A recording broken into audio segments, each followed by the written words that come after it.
Consistent self-improvement, everybody. You are now listening to American gypC podcast. I am your host, Classic, and I am here with my co-host, gypC, and today we have Ana Lennyr.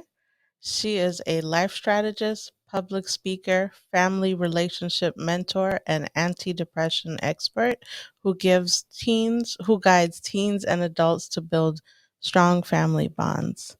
Welcome to the podcast, Ana. Welcome. Thank you for inviting me. It's a pleasure having you.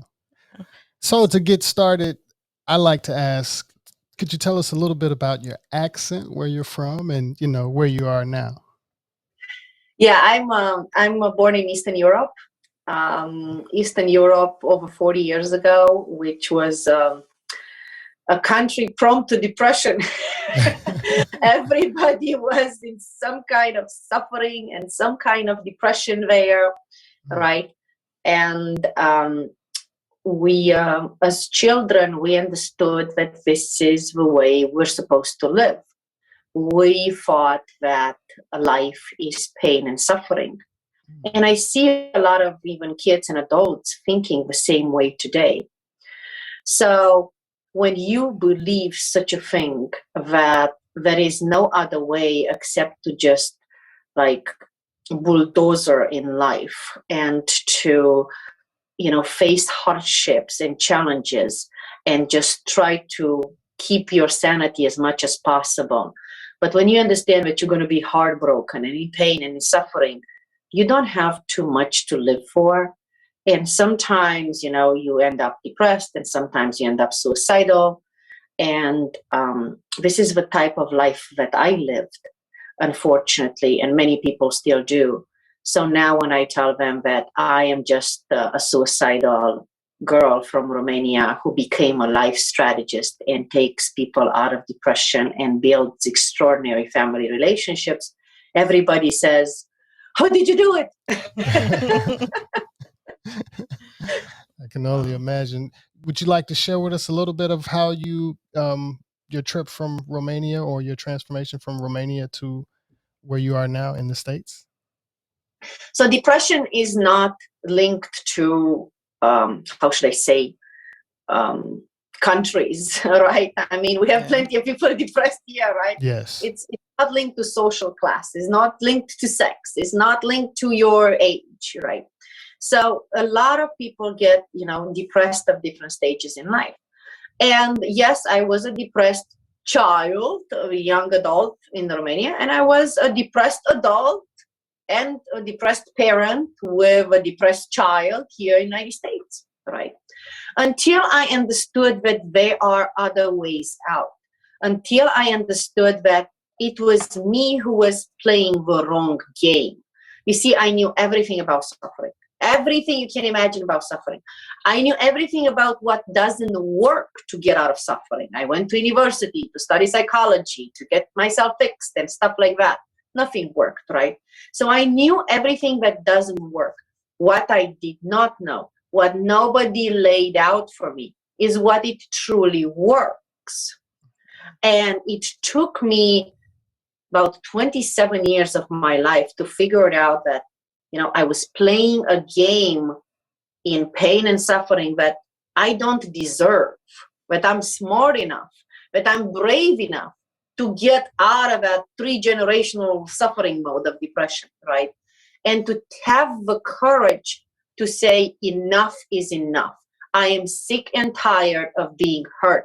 I'm sick and tired of having insomnia, of having back pain, 2 hernias of disc, of being overweight, of having all kind of diseases by the age of 38 that everybody's dying from. I'm like, I'm just 38, right? So I'm sick and tired of being sick and tired. And now I am willing to take a leap of faith and find a different way. And within 7 months, I found a different way. And today I teach people the way. Okay. I know you mentioned you were trained as a psychologist, but I also heard you mention therapy doesn't always work. So can you speak to that a little bit? What you feel like is missing? So when you're going to a therapist or a doctor, you are expecting, usually the therapist, you're expecting to go to complaining department. This is how I call it, right? You go and complain and you tell your story. And what most people don't understand is that your story cannot change. Okay, I cannot change what happened to you in childhood. I cannot change the fact that, husband or your wife left you or cheated on you. Okay, that's a matter of the past. There is no control that anybody has over that, right? So you're going like complaining mode, right? Just like, oh, I just want to tell you my story. In my approach, I don't need to know your story. Mm. I want to know if you are willing to live a different life where I give you the formula. I don't care about what happened to you. I'm sure that horrible things happen to you. But the truth is, I cannot fix it. You cannot fix it. Nobody can fix it. Do you want to live a different life from now on? If you have heartbroken, if you've been divorced, do you want to find the right partner? Do you want to be loved and respected in your next relationship? Okay. If you have a child in depression, do you want to get your kid out of depression? Right? So I cannot fix your past. Your stories don't compute. You're going to therapy for the last 12 years probably, and it's still not going to fix anything. Can you make a commitment to take action to, from now on, to change your own life? I will give you the tools. You have to change your life because it's yours. It's nobody else's, right? Yeah. So this is why my approach is different, and you'll be surprised. We have a lot of nurses and therapists as clients. Okay. So what are some ways that you can overcome depression? So the first thing, we're trying to prevent it. Because once you get to the overcoming thing, how should I say? You have tried a lot of things, the conventional ways of everybody, going to therapy and taking your meds, and it so doesn't work. And you kind of lost hope of what does, right? So our purpose is like, if you get to that level, yes, it's a different ball game, okay? Because you know the game of suffering, and there is a bridge that you need to cross from suffering to happiness. And then there is another game of happiness, which you've never seen, and you might think it's some kind of dreamland, but it exists. But what we concentrate on is trying to stop people from getting there to the depression part, right? So we have strategies and techniques to help people prevent depression. And the first thing that we do, we teach them relationships, and we're building amazing family relationships, because you will be surprised that every depression starts with failures in a relationship, in your family, in your household, with your kids, with your parents. All of it starts from not being understood in your family. Okay. And I guess for parents or for any family member, like, what are some early warning signs you can watch out for that your kids is depressed or even suicidal? So when you're going to the kids depressed and suicidal, the first thing that happens a lot of times is the child becomes angry, anxious, or disobedient. And this is their way of saying, I feel pain and I don't know how to get rid of it. And you are not helping me, mom, dad. Okay? This is not a way of going against the parents or against the society or being the puberty thing.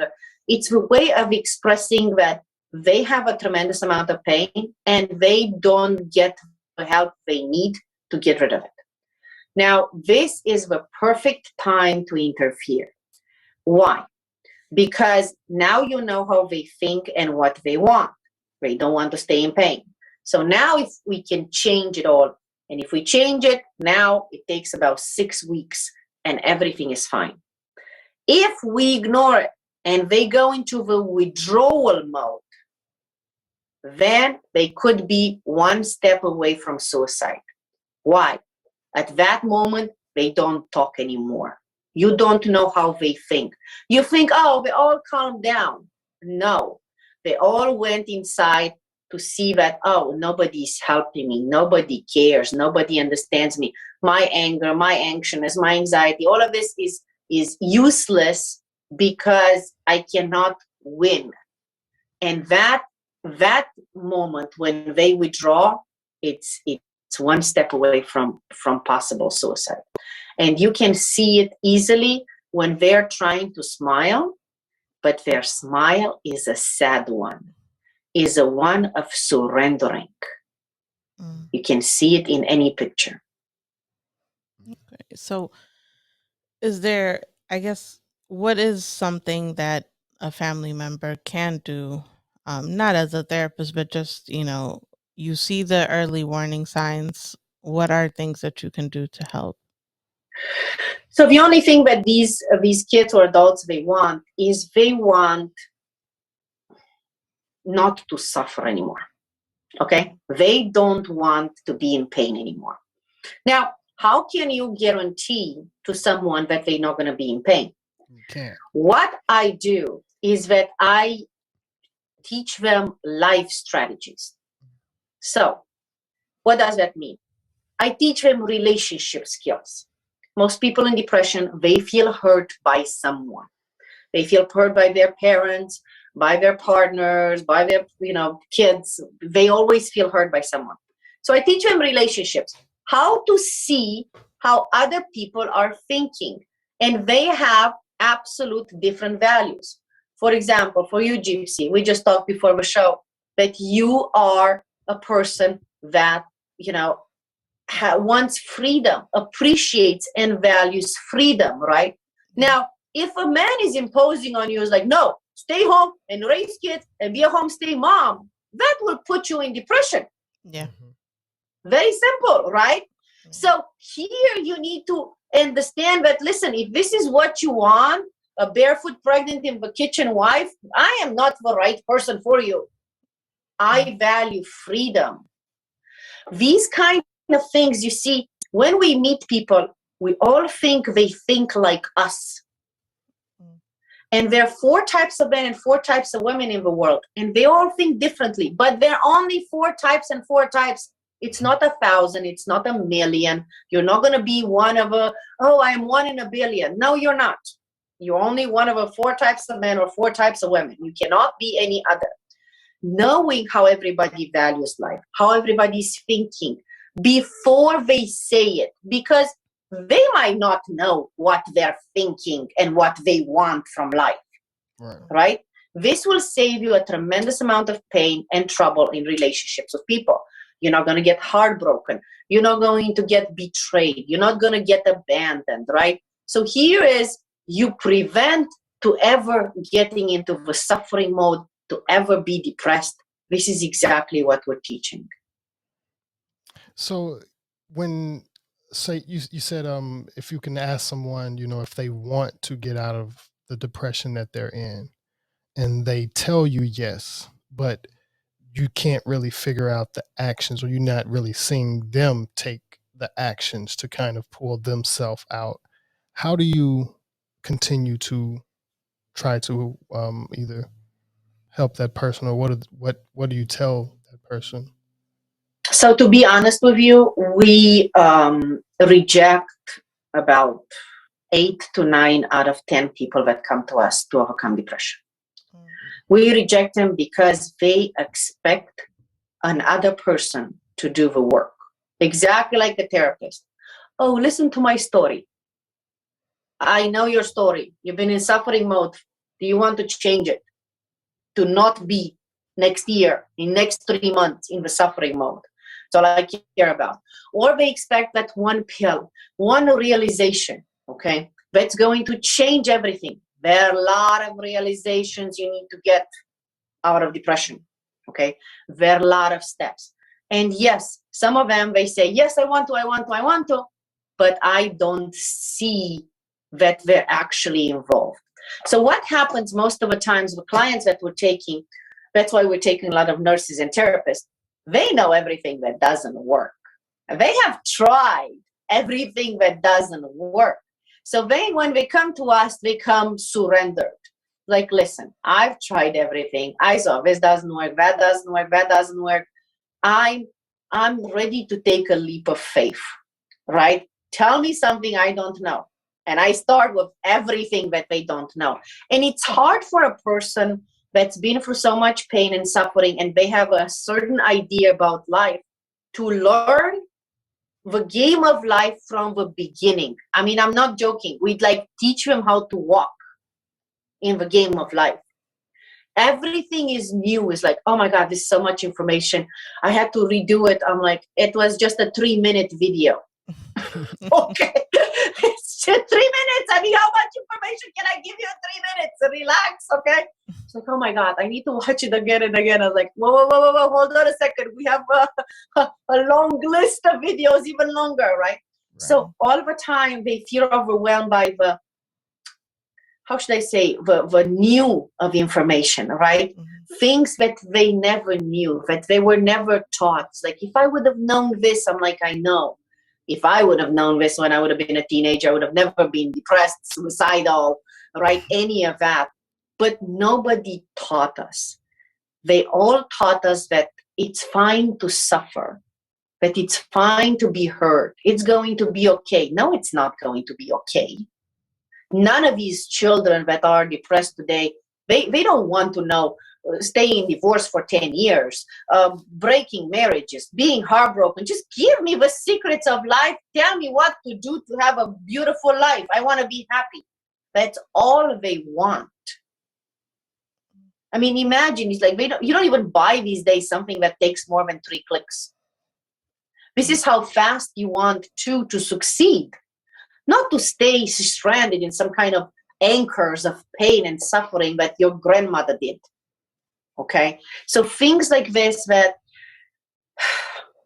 we are trying to, we do have people with depression. A lot of them are not ready because they're still set up in the old mode. But the idea here, if you can prevent it, if you can make sure you don't get there, okay? Yes, it's preventable even for kids age 6. It's my youngest customer. It's age 6. Wow. Age 6. I feel so young to even know what depression is.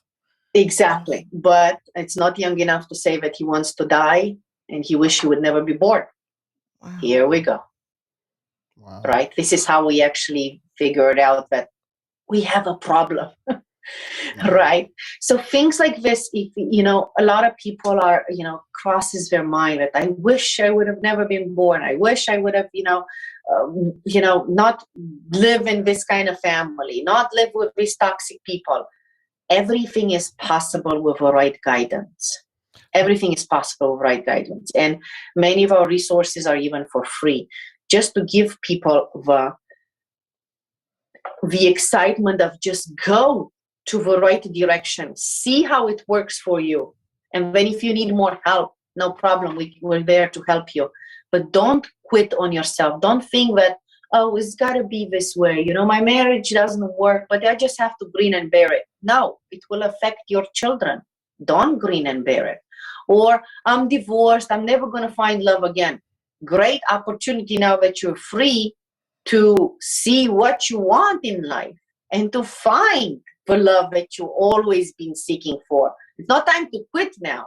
It's time to restart now. That's what divorce is, right?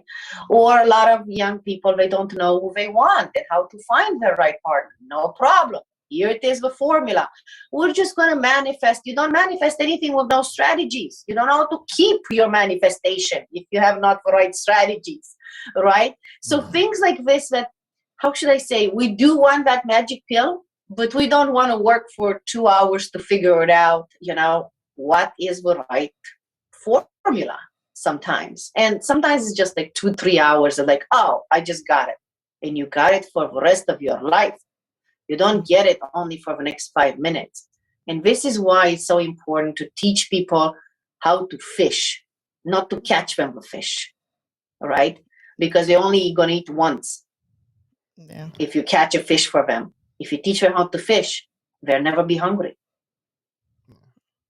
How often have you, I guess speaking of fish, how often have you found one of your clients' depression to be a little parallel with their diet?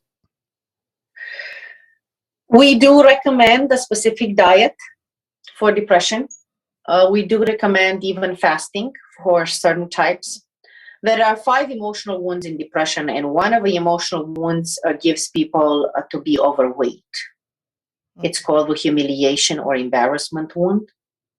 And it's where you actually end up overweight because of you're trying to cover up your pain, and you actually cover it up in fat.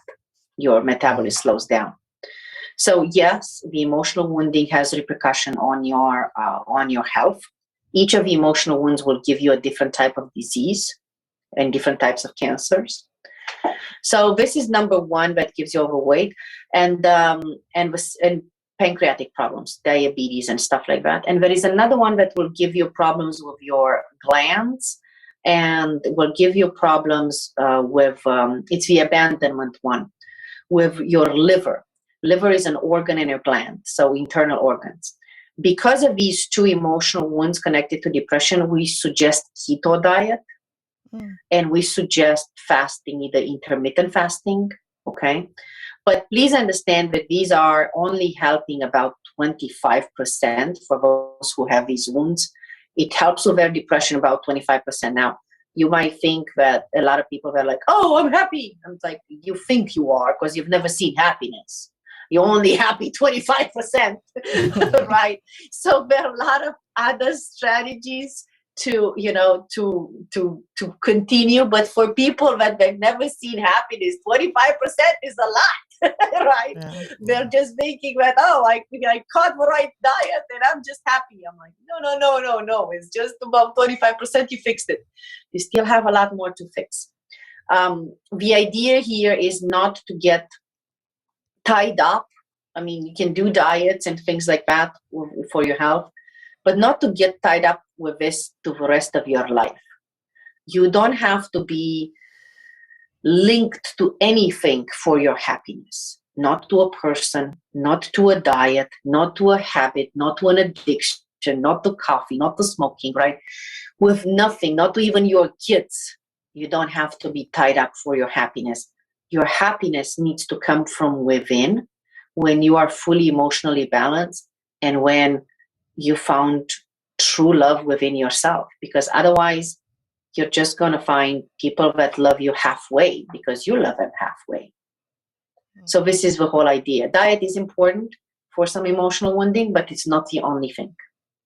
You mentioned habits and substances. There's some studies about psilocybin mushrooms helping with depression. What's your opinion on those type of remedies or treatment? So you would think that they're remedies, right? Don't depend on things. Right. Okay. Don't depend on things. Everybody, would consider, for example, depression as a mental illness. I do not consider depression as a mental illness. I cannot say that a 6-year-old child is mentally ill. Okay. Or that I was mentally ill at the age of 12, or, things like that. Nevertheless, the emotional balance and the emotional pain is changing the way you think. All right. So if you think like that, it does changes your brain into a negativity part, where the first thing you say is, no, I cannot. Or the second thing you say, I can, but, right? So here is how we teach strategies, how to not fall into these mind traps. There are about 17 mind traps that a person will stay in suffering and pain. And once you identify all these mind traps, you catch yourself. It's like, oh, what did I say? No. The first thing came to my mouth is no. How about I change it from now on? I just say yes. I'll figure out later if it's not right, yes. Right? Or I make decisions instead of worrying for days and months. If I should make this decision, I just make a decision and I go with it. And if I have to fix it, I have time to fix it. I didn't wait for months to make a decision, right? So all of these things we're teaching people how to befriend their mind. because this is one thing that happens with people in depression, or they're slipping into, heartbroken towards depression. They cannot connect between their heart and their mind. Their heart tells them one thing, and their mind comes with a defense mechanism and tells them another thing. And until you don't get to full alignment, you don't get out of this situation. Your heart needs to be the queen of your life, not to be hurt, not to put boundaries, not to build resilience, nothing like that. The heart needs to be the queen of your life, and your mind needs to be the worker, needs to be the servant that does what your heart wants to do, right? So in case of gypC here, right, if your heart tells you that freedom, that traveling is number one value of my life, and your mind says, no, you have to have 5 kids and stay home and do this and do that, no wonder you're going to end up depressed, right? So you need to follow what you want. And that doesn't mean it's not going to change later on in life, right?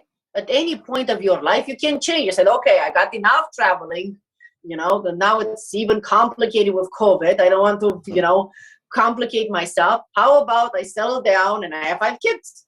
Okay. But you need to make these decisions, not to be pushed into it, or not to be pushed by the society into it, or by others. You need to learn how to master your game of life, not to play like a peon on somebody else's game of life. Because when you play on somebody else's game of life, you're disposable. How risky is it to use music to when dealing with depression? Don't even listen to sad music. You don't keep you in depression. I didn't realize this, because I was born depressed, right? So I lived 27 years in depression. And, I was with my son the other, like 2 months ago, I was on the road with my son, and I just put the music on. Like, what do you do on the road when you're traveling from Chicago to Florida or something, right? You put the music on. Yeah. My son kept turning off the music. I'm like, it's music. It's not even a commercial. It's not even, why do you turn it off? Mom, it's depressive. I haven't even noticed. I have not noticed. There's some songs that are depressive. Yeah. This is a child who got out of depression at the age of 8. He's about 14 and a half now. He can see the difference. You can imagine that he will never slip in depression now that he can see the difference between a depressed song and a not depressed song. Yeah. Right? So things like this, be very mindful of the people around you, of what you're listening to, of what you hear, of who mentors you, what kind of therapist you go to. Are they depressed too? Yeah. Okay. I mean, ask them, like, how did you overcome depression? What are the skills that you have to teach me? Not stay there and keep talking about your sad story. In our healing programs, for example, I don't allow people to write down sad stories. Okay? No, it's okay. Write down your success story. How did you right now figure it out that the story is with the past one is gone in the past, and now we can change things for the future? Talk about your successes. Talk about your accomplishment, not about what keeps you down. So be very mindful of what kind of music you're listening to. Okay. That's good to know.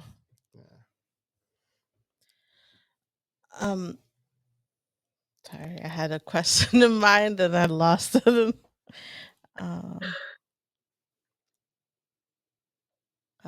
good? Okay.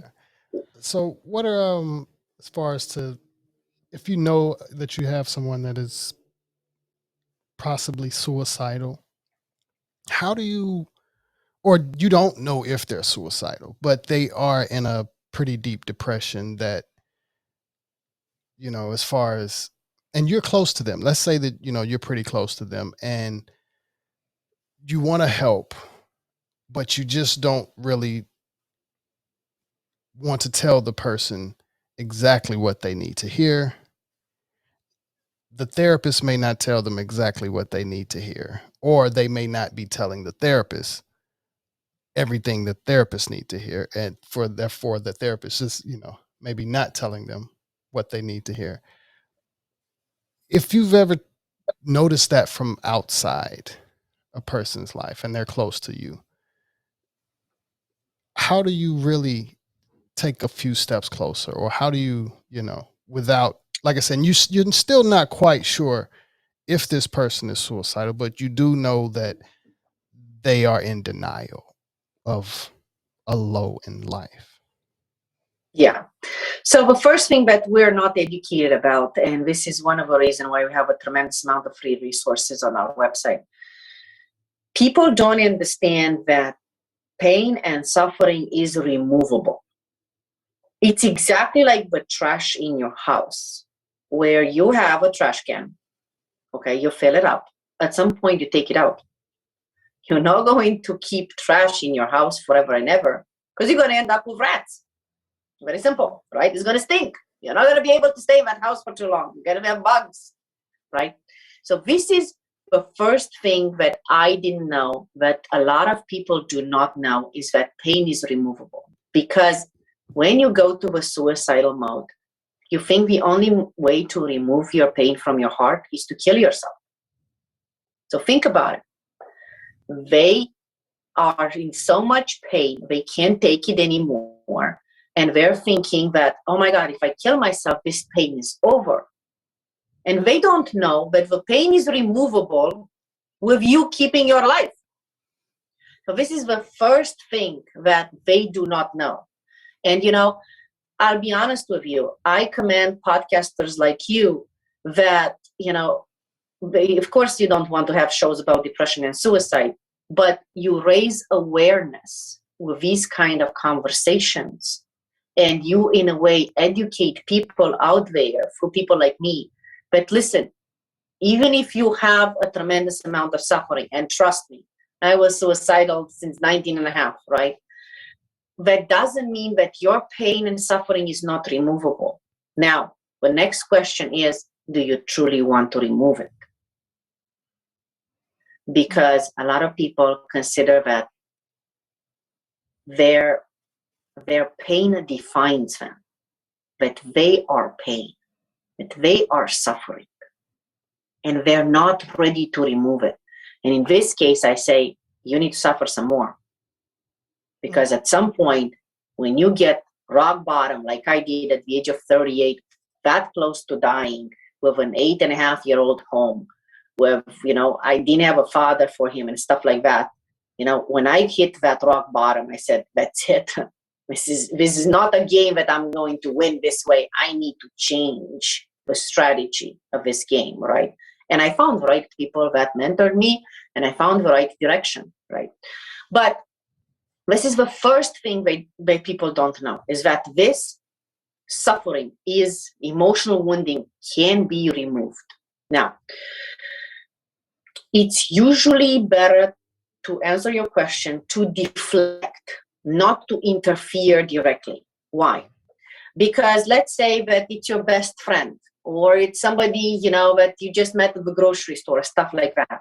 You haven't proved to them that you can fix this for them. You haven't proved it. So they have no reason to trust you, right? So I'm known as an antidepressant expert for a reason, because this is what I do. And when people say antidepressant, what that means? What do you think that means? You say it again, right? So just, I didn't even know that's a word. You might not know a lot of things about living. You might know a lot of things about suffering, but not about living, right? So here it's easier to deflect attention. So I tell people, just send them to me. Just send them to a free course. If they are signing up for a free course, which is zero involvement, right?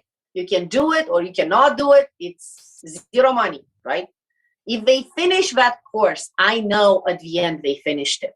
And I know they're that close to taking action. If they're not, that means they're not interested. They already quit. And you can push it and try to explain to them as much as possible. It's not going to work, right? Now, what we do sometimes, I have to travel sometimes for suicidal teenagers that already tried suicide, they failed, and now their parents are desperate, right? So sometimes I have to go there and travel, and you will be surprised that there is no words that the parents can say to them to convince them of anything. And I come in, and in less than an hour, they're registered in a program and they're doing live videos with me. Just because sometimes when you see that somebody has succeeded from the outside and they know more than your friend and parents and they can really help you, you cling to them. But if a family didn't prove to you that they can help you, why would they listen to the family? Yeah. Especially when they know you've went through similar situation. How often do you see a depressed person kind of infect the others around them? Maybe, transfer their depression to, I guess, the mom or It's parents? transferable. All the time, it's transferable. There are some people that they can take it, depends on their energy, but most people don't know how to shield themselves from it. So you'll be surprised that in a depressed family, where 90% of them are depressed. Okay, 90% of them are depressed, and they don't even know it. Okay, they're angry or anxious, or they have anxiety, or they have some kind of form of fighting against it, and they don't even realize it. Right? There are some people that they're not. They have a different level of energy. They have a different higher up energy, and they cannot get depressed. But those are people who don't understand why everybody else is depressed, because we're just a different level, right? So here is how we try to bridge the differences, okay? To see, does the person wants to get out of depression? Yes. Do they really want to, or they just say so, right? Because it affects a lot with children. It affects 90% of girls that have a depressed mother will be depressed. And the other 10% will be angry, super angry, Amazonic women, that I can do it all and I don't need anybody around. And that's another shield of depression, another level of it, right? Where you are deflecting your pain and you're going towards anger. About 50% of the boys from a depressed family become depressed. The other 50%, they run away. They're just like, forget about this family, I'm out, right? But about 50%, they do get depressed, also depending on their energy, which we're teaching. There are two different energies in male and females. One is Bambi, one is Godzilla. When you're Godzilla, you're going to be more anxious, more angry, and you're going to not pay attention to your depression. I was one of those, right? So I had to admit I'm depressed at the age of 38, even if I knew that since the age of 7. I just lied to myself, right? Because that was the type of energy, is like just bulldozer out of life, right? Just fight with life until life knocks you out. You can't fight with life, right? You need to surf with life. You need to learn some skills to play with a wave, not to go against it, because you're going to drown at some point, right? So the Bambi energy, though, the other level of energy, which I see all the time, one heartbreak, man, one heartbreak, and it puts them in depression automatically. Okay? They don't even need to 3 or 4 heartbreaks in their lifetime. Just one is enough. And those children are extremely suicidal, so that's a different type of energy for male and females. We teach them how to change energies, how to dance the proper way so they will never be hurt. We give them solutions before the challenge happens. So we practically tell parents and adults, this is what you do if this happens. But it never happened. Doesn't matter. If it happens, this is what you need to do. Yeah.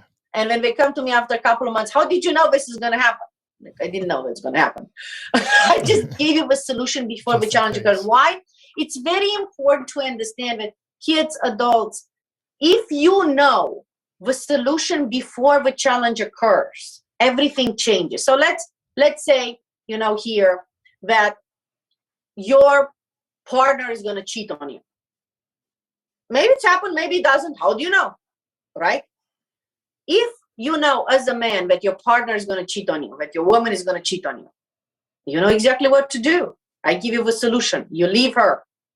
You don't stay there. You have been disrespected for the rest of your life.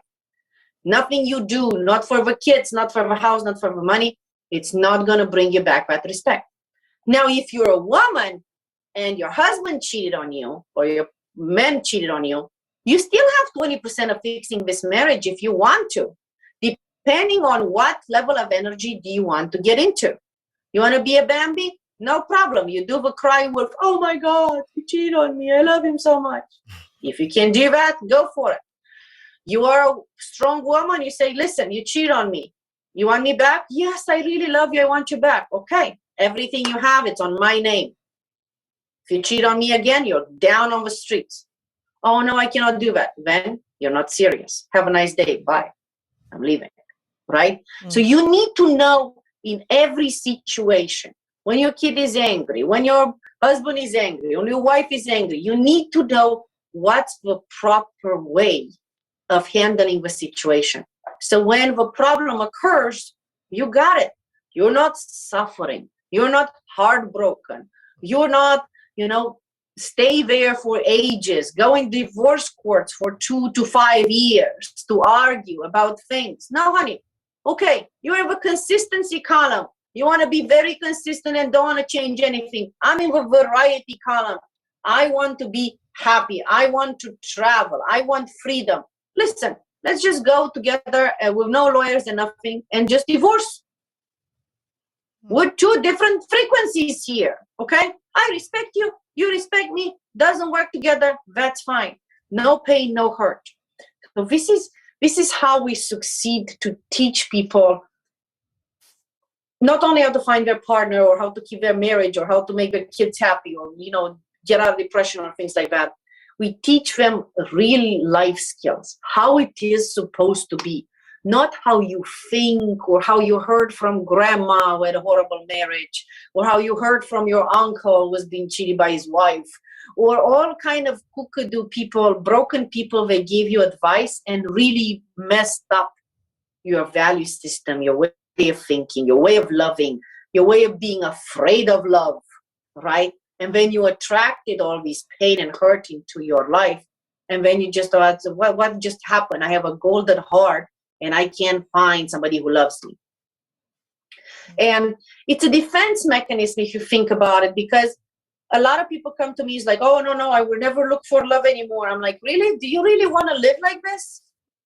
Do you really want to live such a sad life with not finding the right partner just because you're afraid of it? What if the right partner is just around the corner? I had a client who found the right partner 5 houses down in her neighborhood, living there for over 12 years together in the same neighborhood. Okay? I mean, how ridiculous was that? She was just afraid of love. I'm afraid of dating. I'm afraid of this. I'm afraid. I was heartbroken. I was no. And when she started to say yes, it's like, you can't believe it. It's like, what? I found my right partner. Where? 5 houses down the house. We walk from one house to another. Like, that was hard. We actually talked to someone that had 3 husbands die on her. No, 2. She got remarried. 2. I think it was just No, 2. it was 3. I thought it was only 2. Yeah, it was 3 husbands. And I was like, wow, she actually found the courage to get remarried multiple times after. It's not like she got a divorce, like her husband died, and she still found she still had faith in finding the right person for her. Yes, and that's the right type of strategy and skills. Yeah. These people ended their life. They ended their lessons in life. I'm still here. I still have a lot to learn. Yeah. I'm still willing to open my heart. To I guess to go back a little bit on the spouse, the cheating situation, even the separation thing. And it's more, I guess, tips for even a real life scenario that I know that's going on right now with a lot of people. not able to get the divorce. The other person won't sign the papers. You're depressed because you're stuck in a relationship because the other person refuses to sign the papers so that both of you can go your separate ways. You don't know how to approach them. You don't know how to give them what they want. And trust me, they do not want the money or the house, or you think that's what they want. Right. They okay? prefer to but see you the don't other know person how suffer. to give them the permission to be happy separate. So this is one of the reasons why on our website we have opened a couple of weeks ago a specific you can call it service if you want, a dialogue. Ask Ana one question. So you can actually text me the question you have. And we have, I think, 4 videos. We keep putting some more all the time with the major mistakes people make in life before they ask a relationship expert what they should do. Right? And actually, I'm answering that question for free. I usually send emails with a little YouTube link of 3 to 5 minutes, and I tell them exactly what to do and what the next step is. You don't know how to ask properly. You don't understand that the other person wants something different than they say. Out of pain, we hurt people. Sometimes intentionally, sometimes unintentionally. So we had a client who was in divorce for like a year and a half, and he was like, oh my God, my wife took my house, took my dog, took my kids. She lives with her boyfriend in the house. I'm out on the streets. For a year and a half, we're fighting in court. He's like, why do I have to learn all this relationship thing that you put me through? I'm like, listen, just do it. Just do it. Just do it. Within, I don't know, 2 months after he finished, the wife left the house, his house, with a boyfriend, left the kid, the dog, the house, everything to him back. He only did a relationship course. I did not have divorce courses. I'm not a lawyer. I did not go to court to argue with his wife. I don't know who she is. Okay?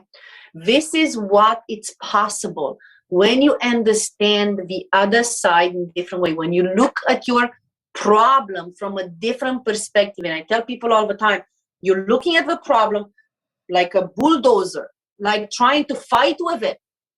If you look at it from the sides, you can easily corner anybody and they'll just run away from you. They're not bulldozer you, right? So little things like this, I said, we're working backstage,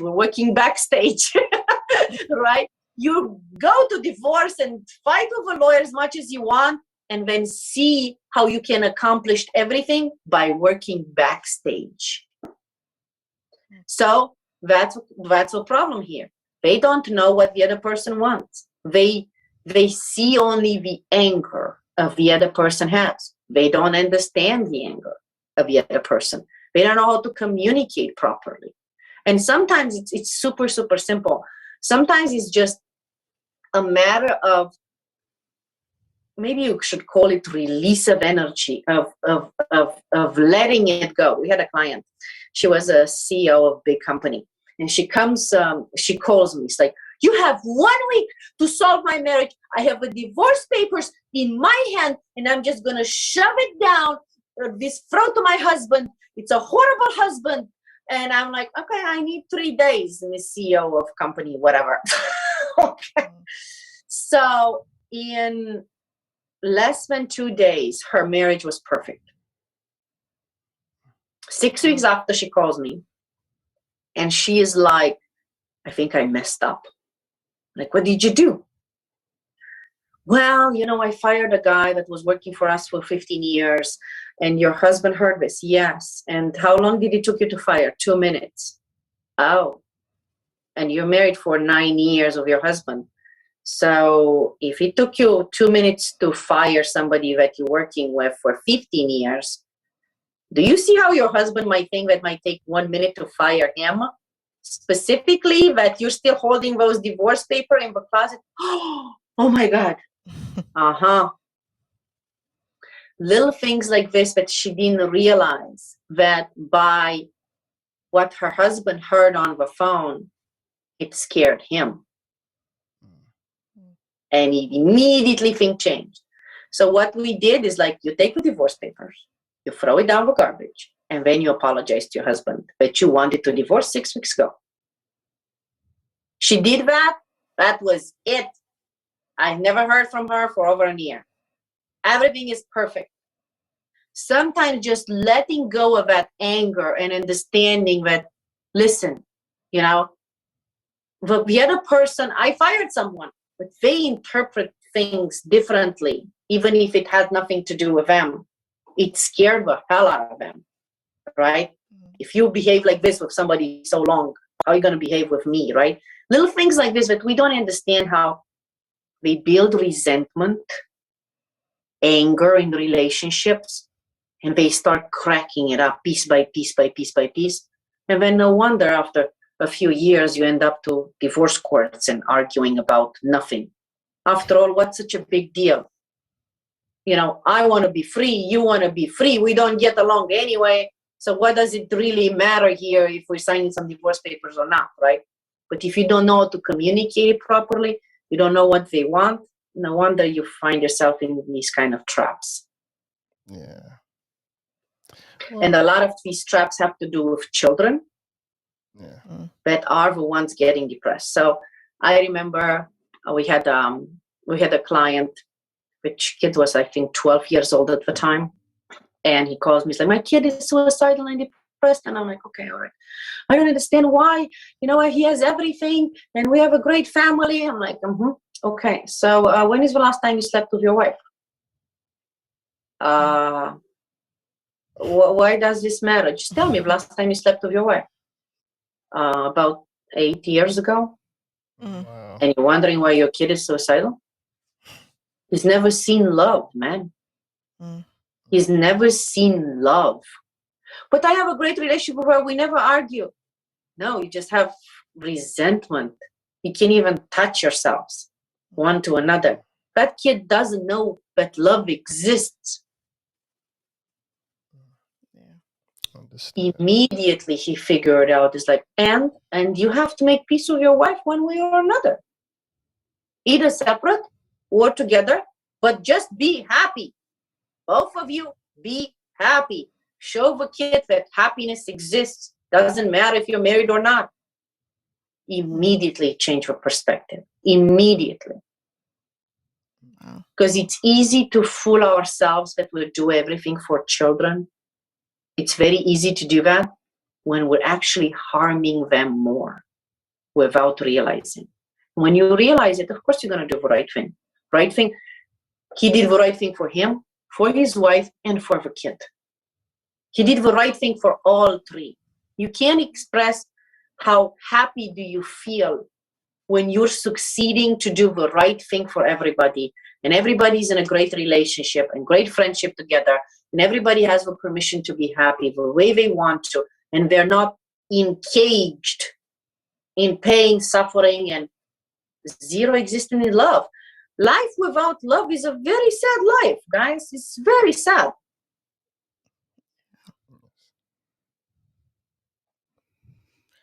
Well, before we get ready to close it out, would you like to leave or share with our listeners links to your work and to your website and everything so that they can contact you? Or any upcoming projects as well? Yeah, so we have a website called betteraskana with one n.com. On that particular website, betteraskana with one n.com, we have 2 free classes for healthy relationships and for parenting teenagers. We have free courses for overcoming depression for children and adults. And we have this particular service that I was talking to you about better ask me one question. I will answer for free. Just wait a little bit. Then, get yourself into situations that will put you in depression, that will give you heartbreak, that will, mess up your life forever. Okay? Because you just follow broken people's advice. Because this is how it is. You follow broken people's advice, right? Yeah. So we have all of this on this website, betteraskana.com. If you have a question, you can just text us the question. We'll email you the answer with a little YouTube video or audio file or something, whatever I can do, right? We have free courses. We have free classes. We're here to raise awareness that you don't have to suffer no matter what level you are. You're before depression, you're after depression, you're during depression, you have a teenager kid that has a problem, or maybe younger than a teenager, or you have been heartbroken, or you can't find love in your life. If you start with everything as building amazing family relationships, if you start with that, of finding true love, of not being afraid of abandonment and betrayal, this is it. This is game over. Nothing can ever hurt you again. So this is why we have this particular website with everything for free. All you have to do is just go to betteraskana.com. Choose, take them all. It's okay. I'm not here. They're for free anyway. Use all the services we have for free. Why not? Right? Yeah. Take them all, whatever you think you need. Just don't quit on love and don't live in suffering. That's it. We appreciate all the great tips you've shared with us today. Yes, and it was a pleasure having you, and really, really do appreciate all of the tips, because they're going to help our listeners and a lot of other people as well, even us. Thank you guys for being here. You're raising a lot of awareness that we can live a different type of life, not my life, right? Not a life of pain and suffering and hurt. We can really live a different life. So thank you for being here. We appreciate you. We also appreciate our listeners. Like to say thank you. And you can find the podcast at americangypsy.com. And we also have consistent self-improvement merch at luamlee.com. And all the information we mentioned will be in the description, so you don't have to worry about memorizing it. We also have some music at Classic, KLACCIK, and that's Carpenter, CARPENTA. It's on Spotify, iTunes, Tidal, YouTube, multiple platforms, or all major platforms. Thank you again to all our listeners. Thank you again, Ana, and consistent self-improvement to everyone. Peace.